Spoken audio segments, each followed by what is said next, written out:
So I just got to ask y'all this question. Is slave driver the same as overseer? Okay. Is slave driver the same as overseer? And we're about to get into the details about whether or not slave driver and overseer mean the same thing. I just want you to chime down in the chatterization and let a brother know what y'all think. Let us know in the chatterization what you think. Is slave driver and overseer the same thing?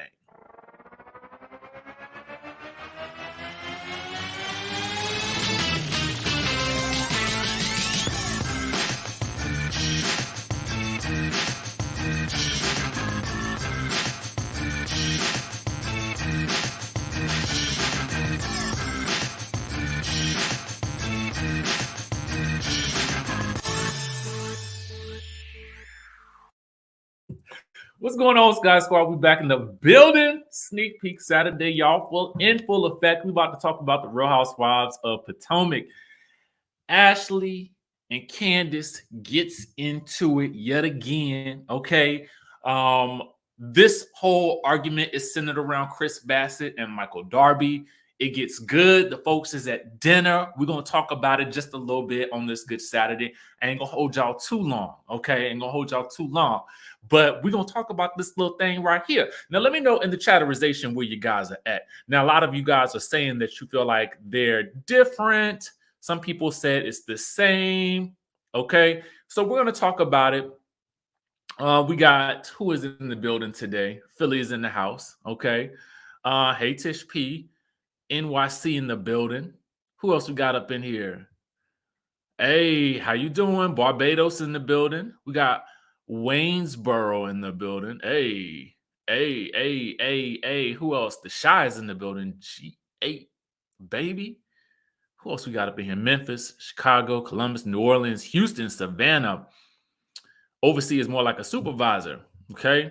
Michigan, Ohio, Louisville, Kentucky, South Africa, Durham, North Carolina, Connecticut. All right, y'all. Let's get into it.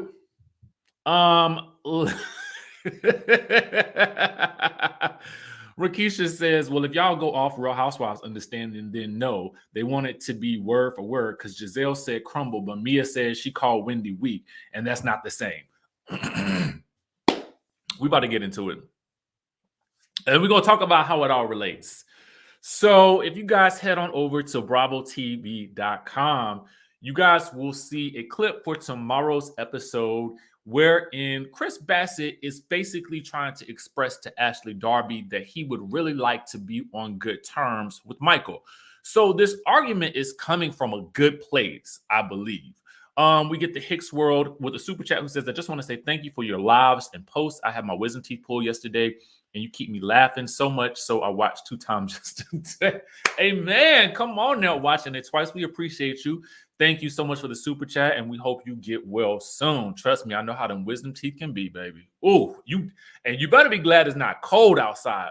Because if you get your wisdom teeth pulled in the wintertime and you happen to just have a cool breeze flow through your mouth, baby, it's gonna take you down. Okay, so get some rest and enjoy and have a good old chat with us today. Anyway, let's get into it. Let's get all the way into it. So here's where we start.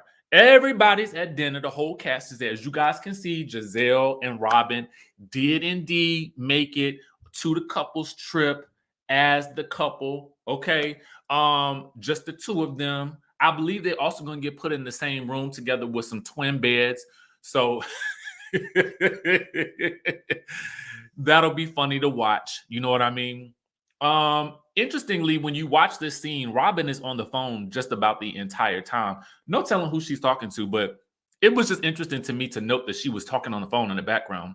Because if I was the producers, I might have been like, if you don't get off the phone or get out this scene, pick one. Pick a struggle. You can't be on the phone and be in the scene at the same time. It looks crazy.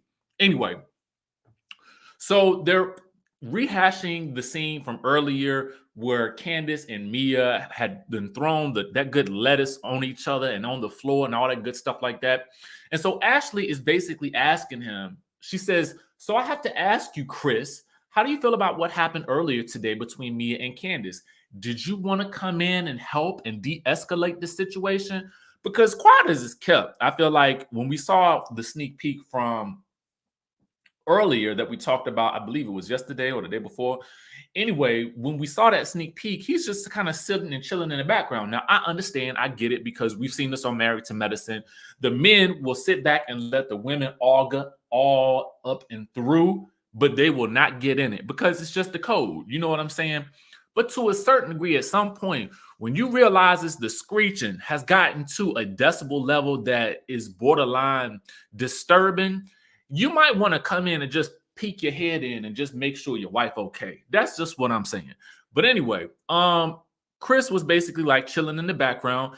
You know, part of me feels like he was doing the right thing by staying out of it, but another part of me feels like you might want to go in and check on your wife because she, you know, she got the tears and things like that coming down her face. So, you know, there was a little cryerization happening.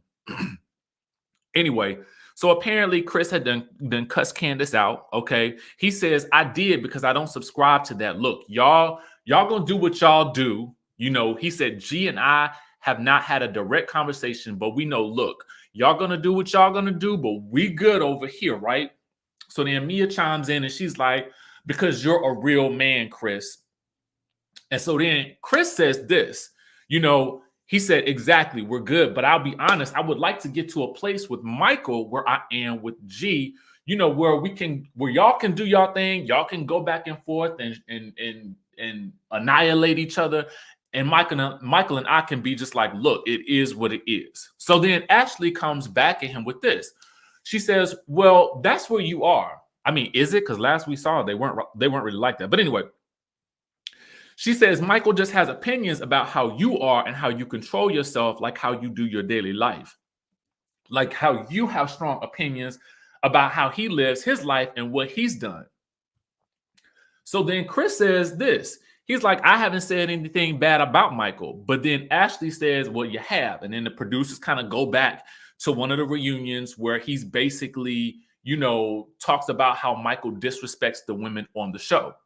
So then Giselle kind of jumps in because you can see Giselle sitting right there beside Chris. Giselle loved her some Chris. Y'all notice that? She loved her some Chris and his cooking. Anyway, she says that both of them have had words with each other, but Chris is more like this. He's like, I've never talked any ish about Michael, not once ever in life. But then Ashley says, but your wife has, and that's rubbed my husband the wrong way.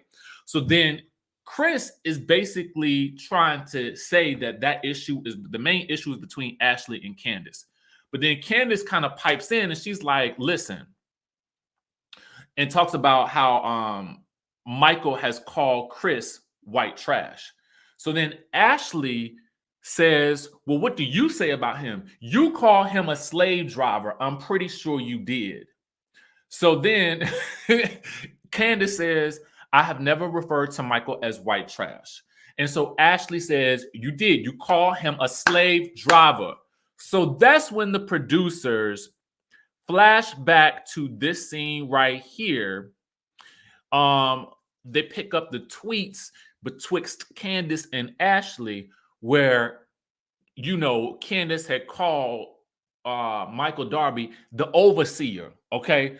So in my mind, I was wondering to myself, is slave driver and overseer the same thing? Okay. But we about to get into it. We about to get all the way into it because while Ashley is saying you called him a slave driver, okay? Candiace says because he drives his slaves.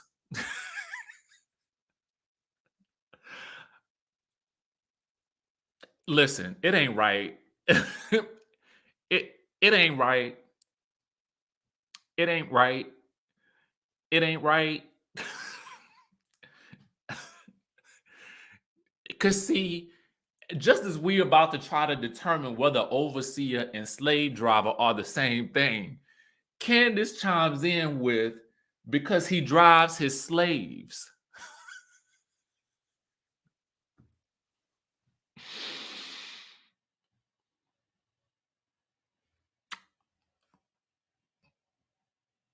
Because he drives his slave. You know what?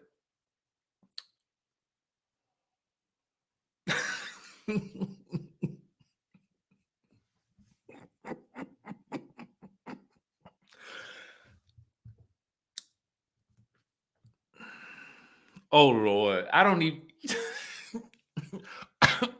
Mm, mm, mm, mm. Not because he drives his slaves. Um, so then Chris is trying to say, he's trying to slow the train down because he sees where this is about to go. He sees where it's about to go.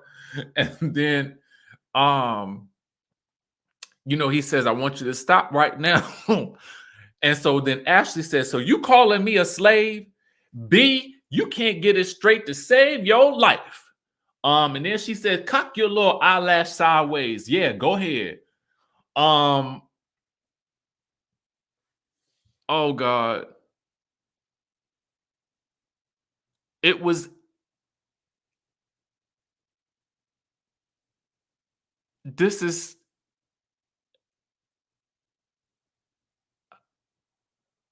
I don't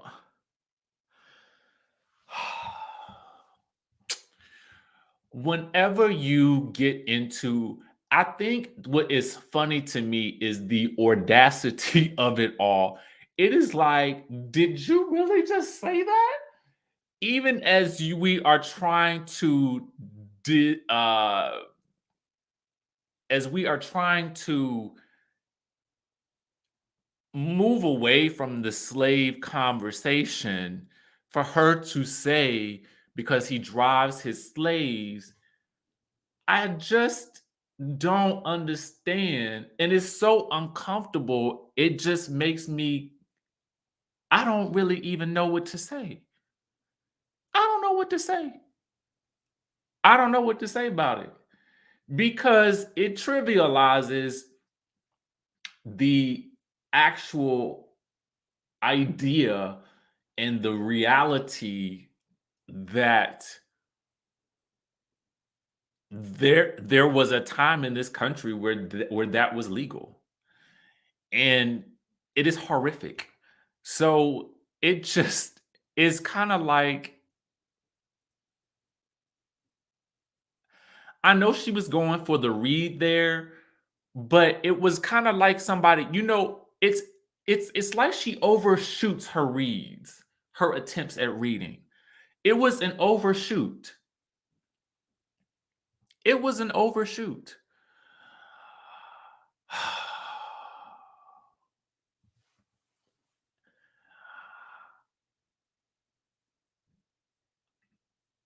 I don't.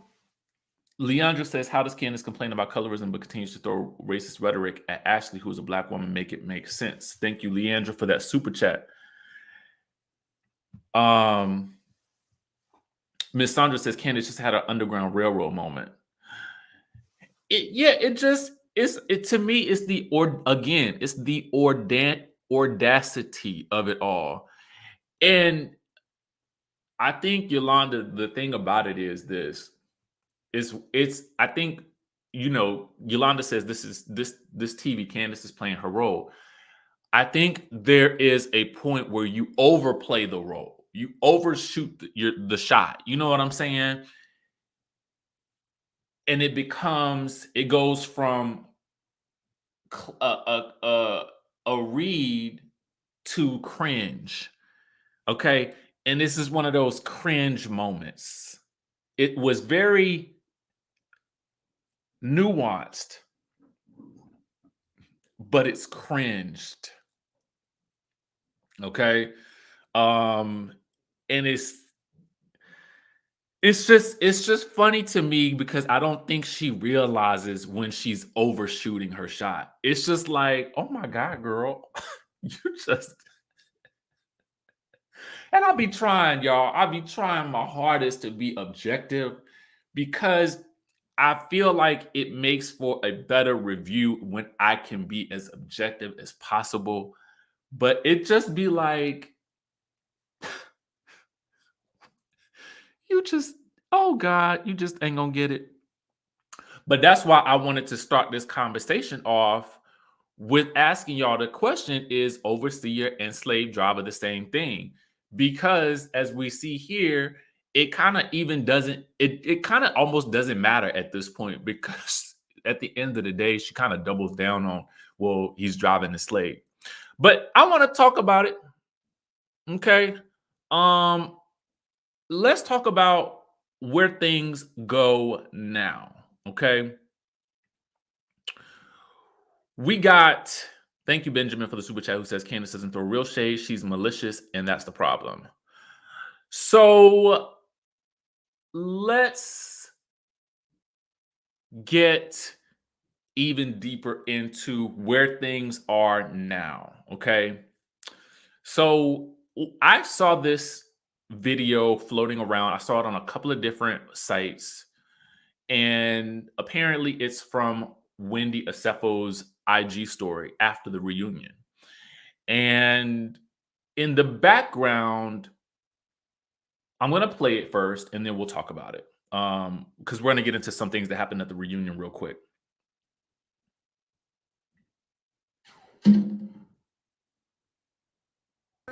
Yes.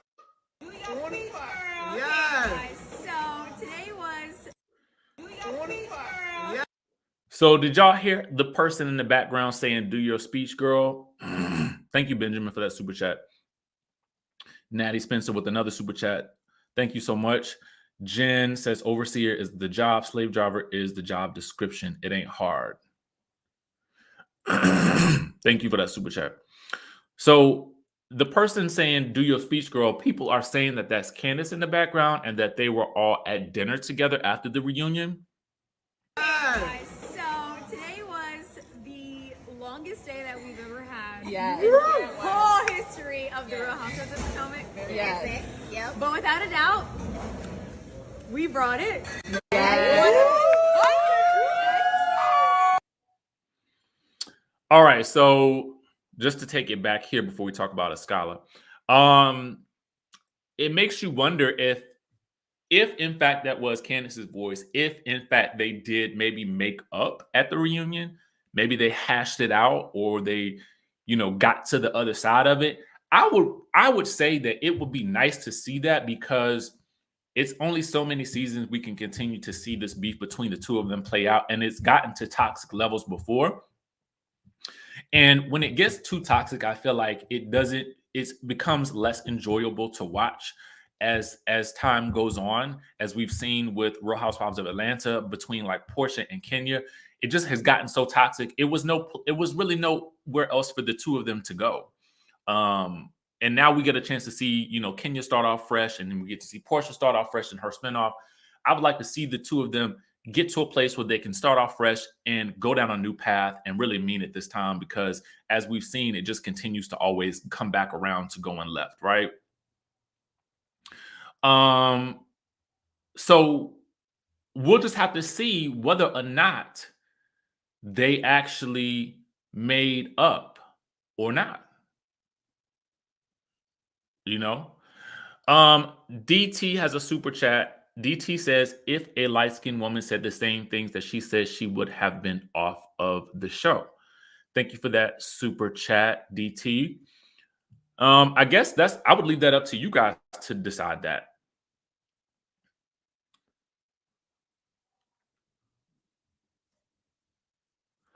Yolanda says, Candace versus Ashley no worse than Nene versus Kenya or Kenya versus Portia. They all get grimy at times.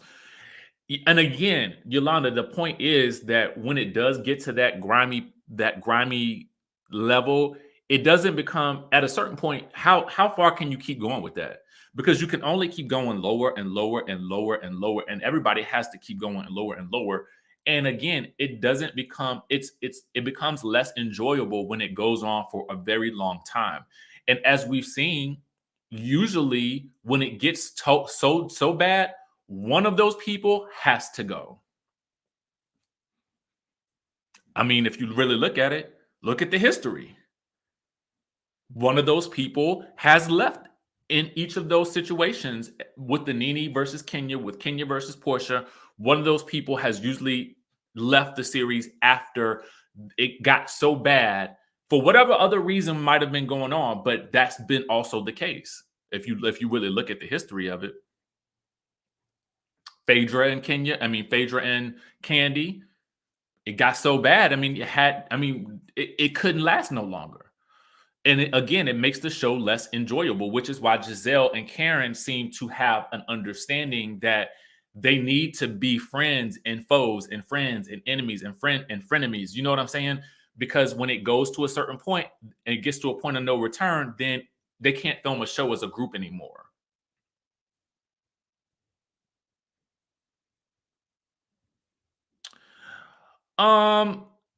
I enjoy, as a fan of reality TV, I enjoy conflict and resolve. And for me, the conflict cannot be so deep that the women can't recover from it. Because when it gets to that point, the show again becomes toxic. Case in point, I don't know if you guys remember seeing the Real Housewives of Orange County when it got so bad between Vicky and the rest of the ladies that they were trying to not film with her. That doesn't make for a good show. Nobody wants to see that. We want to see them break up to make up. That's what we want to see. So when the shade can, if you watch these shows long enough, you know, the shade can only go so deep.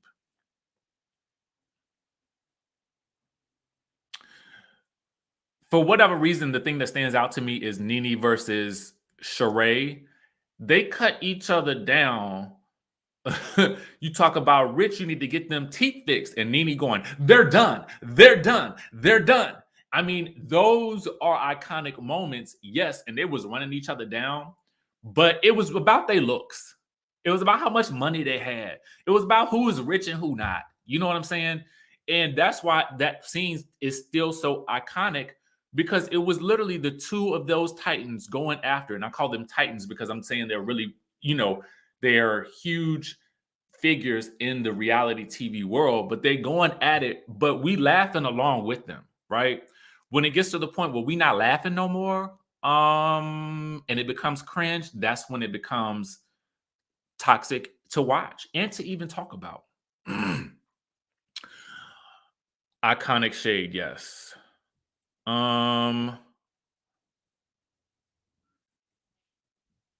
So maybe they made up, and that would be great. That would be great for me to see, because I like a resolve. I want to move on real quick. We brought it. So another good thing that I want you guys to know is Escala was at the reunion.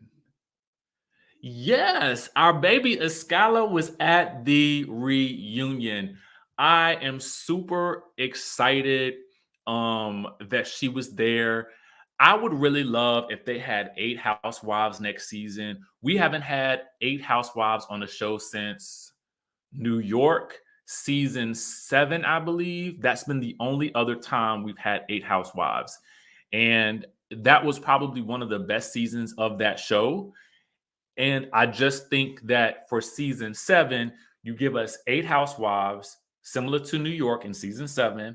And then from season 7 moving forward for season 8, you figure out who needs to be demoted as a friend from that group of 8 women. Who's no longer bringing it? Who's no longer interested in bringing it?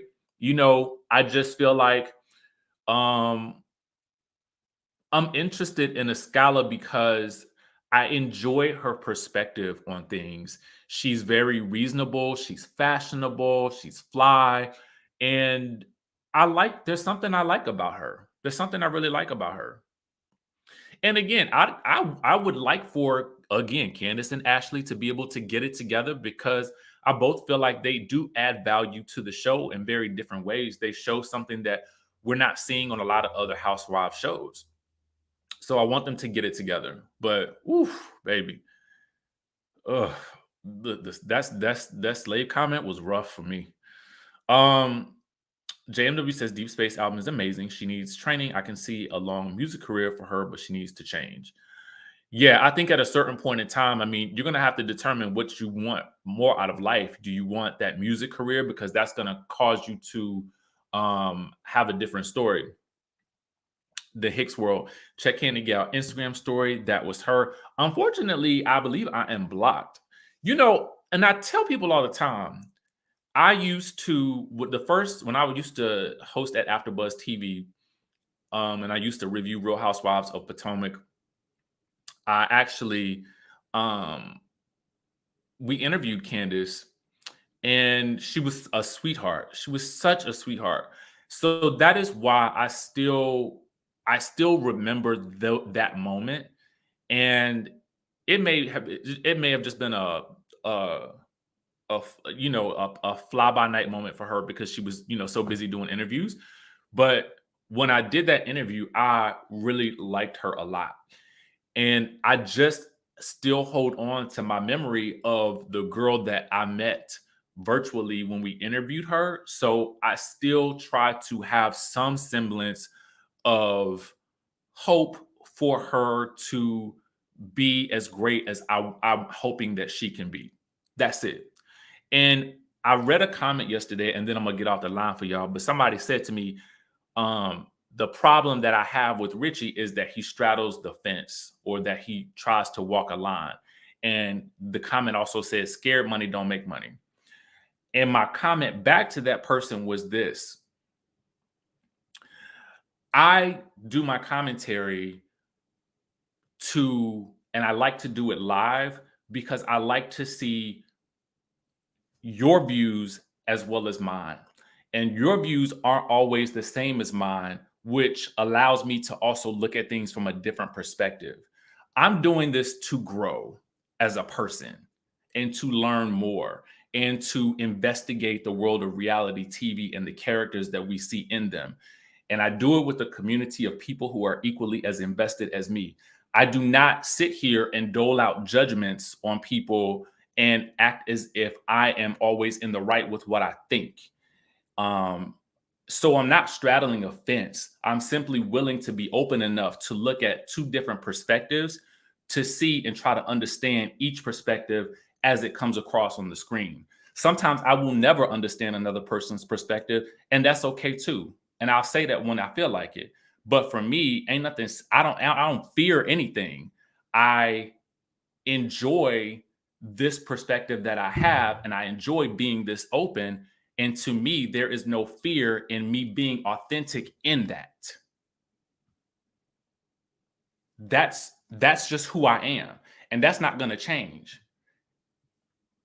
So, just to give people an idea of why I approach the situations the way that I approach them, because I'm a thinker and I like to think and I like to be challenged and I like to learn more.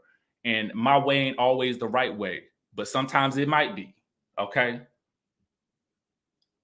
It is what it is.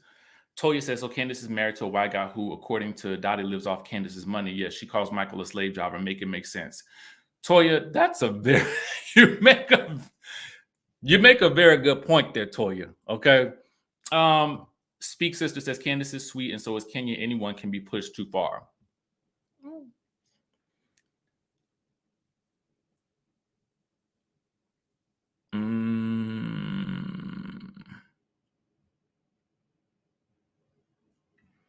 Right. I mean, I will never be able to please everybody, but so I don't try to please everybody. I just try to do what feels good to me.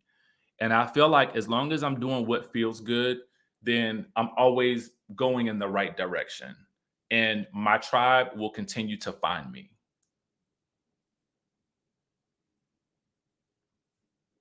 And I'm okay with that. So at the end of the day, all of us can sit here and we can all disagree. But the great thing about I hope this channel is that when you leave, and I don't know about nobody else's channel, I just know about what we doing right here, is that when we leave and we disagree, we all leave still feeling good. And that's what I want. That's it. Anyway, y'all, that is Sneak Peek Saturday. Thank y'all for tuning in. I got to go and do a focus group. A friend of mine is starting a new business, and so we're going to do a focus group to look at the products and then try to celebrate those products. Y'all know I like to support people. So I'm going to jump on that call real quick, but I want to say thank y'all. And I want to say I love y'all. If nobody else told you today, tell somebody else you love them. Spread that good energy around. Don't be afraid to be yourself, because you're not going to always fit into everybody else's box and what everybody else wants you to be. But at the end of the day, you stay true to yourself and you can never go wrong. With that being said, I will catch you guys in the next video.